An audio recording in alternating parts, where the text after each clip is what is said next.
First card ನನಗೆ 5 of swords ಬಂದಿದೆ. 5 of swords it self is A fighting card ಅಂತ ಹೇಳ್ತೀವಿ. ಸೊ ತುಂಬ ಜಗಳ, ತುಂಬ ಆರ್ಗ್ಯುಮೆಂಟ್, ಸೋ ಮಚ್ ಫೈಟಿಂಗ್ ಅಂತ ಕಾರ್ಡ್ ಹೇಳುತ್ತೆ. ಸ್ವಲ್ಪ ಟ್ರಿಗರಿಂಗ್ ಇರುತ್ತೆ. ಅದರ್ ಪರ್ಸನ್ ಏನೇ ಹೇಳಿದ್ರು ಯಾವುದಕ್ಕೋ ಟ್ರಿಗರ್ ಮಾಡ್ತಾ ಇದ್ದಾರೆ ಅಂತ ಅನಿಸುತ್ತೆ. ಇದರಿಂದ ಆರ್ಗ್ಯುಮೆಂಟ್ ಸ್ಟಾರ್ಟ್ ಆಗಿ ಸೊ ಕಮ್ಯುನಿಕೇಷನ್ ಸ್ಟಾಪ್ ಆಗೋ ಅಂಥ ಚಾನ್ಸಸ್ ಇದೆ. ಮೇ ಬಿ ಕೇರ್ಫುಲ್ ಆಗಿರಿ ಅಂತ ಹೇಳ್ತೀನಿ. ಯಾವಾಗಲೂ ನಿಮ್ಮ ಕಲೀಗ್ಸ್ ಇರಲಿ, ನಿಮ್ಮ ಫ್ಯಾಮಿಲಿ ಮೆಂಬರ್ಸ್ ಇರಲಿ, ಸೊ ನಿಮ್ಮ ಪಾರ್ಟ್ನರ್ ಜೊತೆನೇ ಜಗಳ ಆಗುತ್ತೆ ಅಂತ ಹೇಳಲ್ಲ. ತುಂಬ ವಿಷಯಗಳು ಟ್ರಿಗರ್ ಆಗುತ್ತೆ 5 ಆಫ್ ಸಾರ್ಟ್ಸ್ ಇರೋದ್ರಿಂದ. ನೀವು ಕನೆಕ್ಟ್ ಆಗಿರೋ ಪರ್ಸನ್ ಕೂಡ ಟ್ರಿಗರ್ ಆಗಿರ್ಬೋದು. ವೈಸ್ ವರ್ಸಾ ರೀಡಿಂಗ್ ಇದೆ.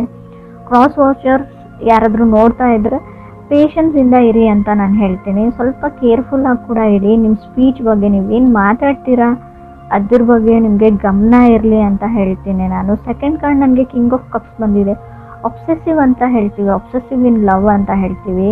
ನೀವು ತುಂಬ ಟೈಮಿಂದ ಅಥವಾ ತುಂಬ ವರ್ಷಗಳಿಂದ ಸೊ ಆ ಪರ್ಸನ್ ಜೊತೆ ಇರ್ಬೋದು, ಲಾಂಗೆಸ್ಟ್ ಟೈಮಿಂದ ಅಂತ ಹೇಳ್ಬೋದು. ಮೇ ಬಿ ನಿಮ್ಗೆ ಅನಿಸಿರ್ಬೋದು, ನಾನು ಇಷ್ಟಪಟ್ಟಿರೋ ವ್ಯಕ್ತಿ ಇವರಲ್ಲ, ನಾನು ಅಂದ್ಕೊಂಡಿರೋ ವ್ಯಕ್ತಿ ಇವರೇನಾ ಅಂತ ನಿಮಗೆ ಡೌಟ್ಸ್ ಬರ್ಬೋದು.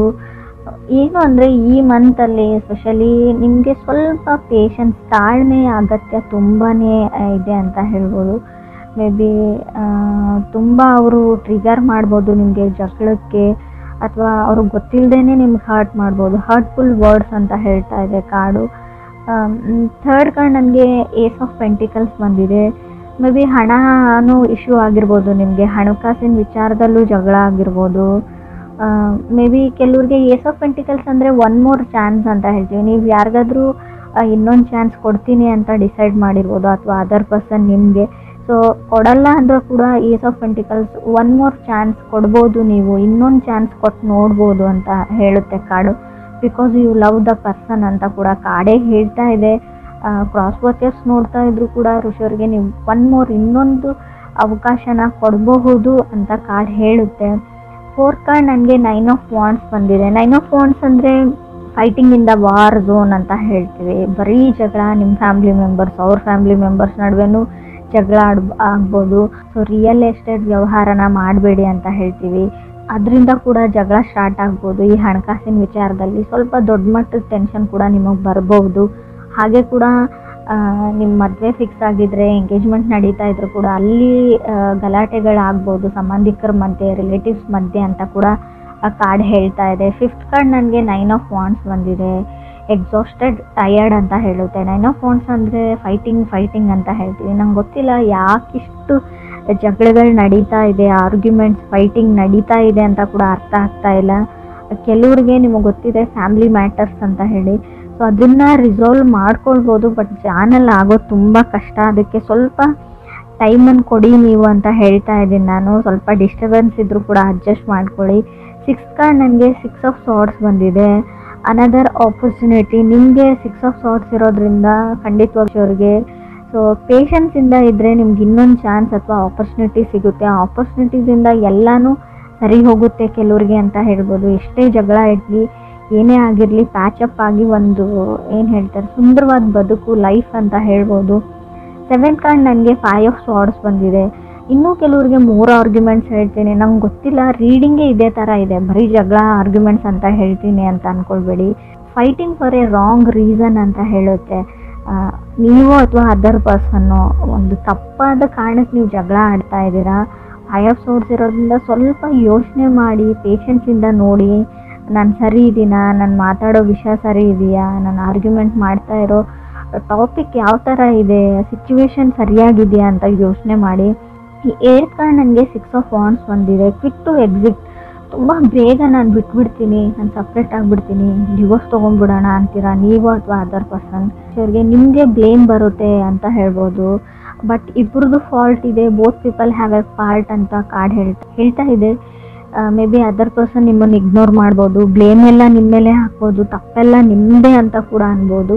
ಸ್ವಲ್ಪ ದಿನ ಸುಮ್ಮನಾಗಿ ಅಂತ ಹೇಳ್ತೀನಿ ನಾನು. 9th card ace of wands ಬಂದಿದೆ. ಇಗ್ನೋರ್ ಮಾಡ್ತಾ ಇದ್ದಾರೆ. Doing silent treatment. ನೀವು ಎಷ್ಟೇ ಕಾಲ್ ಮಾಡಿ, ಮೆಸೇಜ್ ಮಾಡಿ, ರೆಸ್ಪಾನ್ಸ್ ಮಾಡಲ್ಲ, ಕಾಲ್ ಪಿಕ್ ಮಾಡ್ತಾ ಇಲ್ಲ ಅಂತ ಕೂಡ ನಿಮ್ಮ ಕಂಪ್ಲೇಂಟ್ ಇರ್ಬೋದು, ಅಥವಾ ನೀವು ಈ ಥರ ಮಾಡ್ತಾ ಇರ್ಬೋದು, ಅದರ್ ಪರ್ಸನ್ಗೆ ಇಗ್ನೋರ್ ಮಾಡ್ತಾ ಇರ್ಬೋದು ಅಂತ ಕಾರ್ಡ್ ಹೇಳ್ತಾ ಇದೆ. 10th ಕಾರ್ಡ್ ನನಗೆ 4 ಆಫ್ ಪೆಂಟಿಕಲ್ಸ್ ಬಂದಿದೆ, 11th ಹರ್ಮೆಟ್ ಕಾರ್ಡ್ ಬಂದಿದೆ. ನೋ ಕಮ್ಯುನಿಕೇಷನ್ ಅಂತ ಹೇಳುತ್ತೆ. ಕಮ್ಯುನಿಕೇಷನ್ ಇರಲ್ಲ, ತುಂಬ ಸೆನ್ಸಿಟಿವ್ ಇದ್ದಾರೆ ಪರ್ಸನ್. ಮೇ ಬಿ ನಾನಿಲ್ವಾ ಅಂತ ನೀವು ಕೇಳ್ಬೋದು, ಬಟ್ ನೀವು ಕನೆಕ್ಟ್ ಆಗಿರೋ ವ್ಯಕ್ತಿ ತುಂಬ ಸೆನ್ಸಿಟಿವ್ ಪರ್ಸನ್ ಅಂತ ಹೇಳ್ಬೋದು. ಚಿಕ್ಕ ಪುಟ್ಟ ವಿಷಯಕ್ಕೂ ತುಂಬ ಸೆನ್ಸಿಟಿವ್ ಆಗ್ತಾರೆ ಅವರು. ಹರ್ಮೆಟ್ ಕಾರ್ಡ್ ಬಂದಿರೋದ್ರಿಂದ ಡಿಪ್ರೆಷನ್ ಅಂತ ಹೇಳ್ತೀನಿ ನಾನು, ಆ್ಯಂಗ್ಸೈಟಿ, ತುಂಬ ಆತಂಕದಲ್ಲಿರ್ತಾರೆ ಅವರು ಅಥವಾ ನೀವು.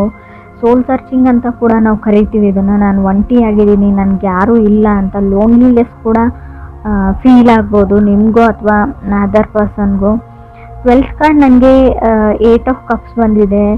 ನೀವು ಕೂಡ ತುಂಬ ಟಯರ್ಡ್ ಆಗಿ ಅಂತ ಹೇಳ್ಬೋದು. ಪೇಷನ್ಸ್ ಇಸ್ ಎವ್ರಿಥಿಂಗ್ ಅಂತ ಕಾರ್ಡ್ ಹೇಳುತ್ತೆ. ಆರ್ಗ್ಯುಮೆಂಟಿಗೆ ಹೋಗಬೇಡಿ ಅಂತ ಹೇಳ್ತೀನಿ. ನೋ ಟೈಮ್ ಫಾರ್ ಆರ್ಗ್ಯುಮೆಂಟ್ ಅಂತ ಇಟ್ಕೊಂಡಿರಿ ನೀವು ಮನಸ್ಸಲ್ಲಿ. ಸೊ ಇಗ್ನೋರೆನ್ಸ್ ಕೂಡ ಇದೆ. 13 ಕಾರ್ಡ್ ನನಗೆ 2 ಆಫ್ ಸಾರ್ಡ್ಸ್ ಬಂದಿದೆ. ಆದಷ್ಟು ನೀವು ಇಗ್ನೋರ್ ಮಾಡೋದಾದರೆ ಪರ್ಸನ್ ಅಲ್ಲ, ಸಿಚುವೇಶನ್ನ ಇಗ್ನೋರ್ ಮಾಡಿ ಅಂತ ಹೇಳ್ತೀನಿ.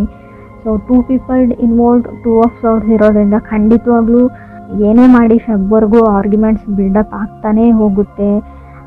ಹರ್ಮೆಂಟ್ ಕಾರ್ಡ್ ಇರೋದ್ರಿಂದ ಅವ್ರದ್ದು ನಿಮ್ಮ ಮನೆ ನಡುವೆ ಮಾತುಕತೆ ಅಥವಾ ನಿಮ್ಮ ಮಧ್ಯೆ ಕಮ್ಯುನಿಕೇಷನ್ ಸ್ಟಾಪ್ ಆಗ್ಬೋದು ಅಂತ ಕೂಡ ಕಾರ್ಡ್ ಹೇಳುತ್ತೆ. ಸೈಲೆಂಟ್ ಟ್ರೀಟ್ಮೆಂಟ್ ಅಂತ ಕೂಡ ನಾವು ಕರಿತೀವಿ.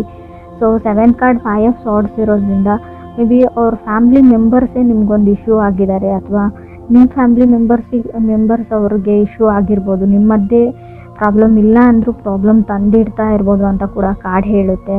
ಆ್ಯಂಡ್ ಮೇ ಬಿ ನೀವಿಬ್ಬರು ಹಿಡಿದ್ರೆ ಇನ್ನೂ 3 ಮೆಂಬರ್ಸ್ ಇನ್ವಾಲ್ವ್ ಇದ್ದಾರೆ ಇದರಲ್ಲಿ. ಆ ಮನೆಯವ್ರು ಇರ್ಬೋದು ಅಥವಾ ನಿಮ್ಮ ಮನೆಯವ್ರು ಇರ್ಬೋದು, ಅದರ್ ಪರ್ಸನ್ ಮನೆಯವ್ರು ಇರ್ಬೋದು.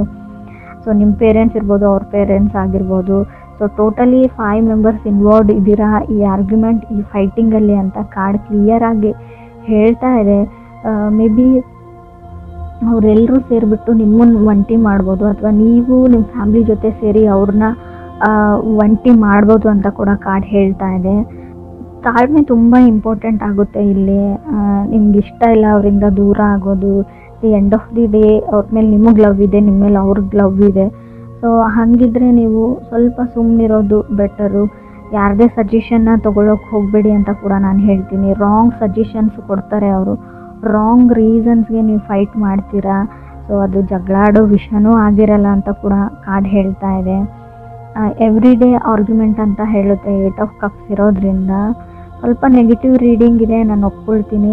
ಬಟ್ ಇನ್ ಕೇಸ್ ನೀವೇನಾದರೂ ಮದುವೆಗೋ ಅಥವಾ ಹುಡುಗನೋ ಹುಡುಗಿನೋ ಹುಡುಕ್ತಾ ಇದ್ದರೆ ಅಂಥ ಆಪರ್ಚುನಿಟೀಸ್ ಕೂಡ ನಿಮಗೆ 6 ಆಫ್ ಸಾರ್ಡ್ಸ್ ಇರೋದ್ರಿಂದ ಖಂಡಿತವಾಗ್ಲೂ ಆಪರ್ಚುನಿಟೀಸ್ ನಿಮಗೆ ಹುಡ್ಕೊಂಡು ಬರುತ್ತೆ ಅಂತ ನಾನು ಹೇಳ್ತೀನಿ. ಬಟ್ ಇಲ್ಲೂ ಕೂಡ ನೀವು ರಿಲೇಟಿವ್ಸ್ ಮಾತನ್ನ ಕೇಳೋಂಗಿಲ್ಲ. ನಿಮ್ಗೆ ಯಾರು ಆ ಆಫರ್ಸ್ನ ತಂದು ಕೊಟ್ಟಿರ್ತಾರೆ. ಸೊ ಸ್ವಲ್ಪ ಮ್ಯಾನಿಪುಲೇಟರ್ ಇದ್ದಾರೆ ಅವರು. ಇಲ್ಲದೆ ಇರೋದನ್ನೆಲ್ಲ ಇದೆ ಅಂತ ಹೇಳೋವಂಥ ವ್ಯಕ್ತಿ. ನೀವು ಕರೆಕ್ಟಾಗಿ ವಿಚಾರಿಸಿ ಬಿಟ್ಟು ಮುಂದೆ ಸ್ಟೆಪ್ ತೊಗೊಳ್ಳೋದು ಒಳ್ಳೆಯದು ಅಂತ ಕಾರ್ಡ್ ಹೇಳ್ತಾ ಇದೆ. ಡಿಲೇ ಹೇಳ್ತೀನಿ. ಓವರ್ ದ ಟೈಮ್ ಸ್ವಲ್ಪ ನಿಮಗೆ ಎಲ್ಲದರಲ್ಲೂ ಡಿಲೇ ಅಂತ ಅನ್ನಿಸ್ಬೋದು.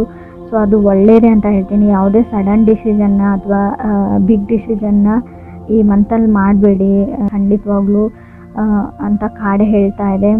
9 ಆಫ್ ವಾಂಡ್ಸ್ ಇರೋದ್ರಿಂದ ಸ್ವಲ್ಪ ಟಯರ್ಡ್ ಆಗಿರ್ತೀರ. ಆದಷ್ಟು ಗುಡ್ ಸ್ಲೀಪ್ನ ತೊಗೊಳಕ್ಕೆ ಟ್ರೈ ಮಾಡಿ, ಚೆನ್ನಾಗಿ ನಿದ್ದೆ ಮಾಡೋಕ್ಕೆ ಟ್ರೈ ಮಾಡಿ ಅಂತ ಹೇಳ್ತೀನಿ.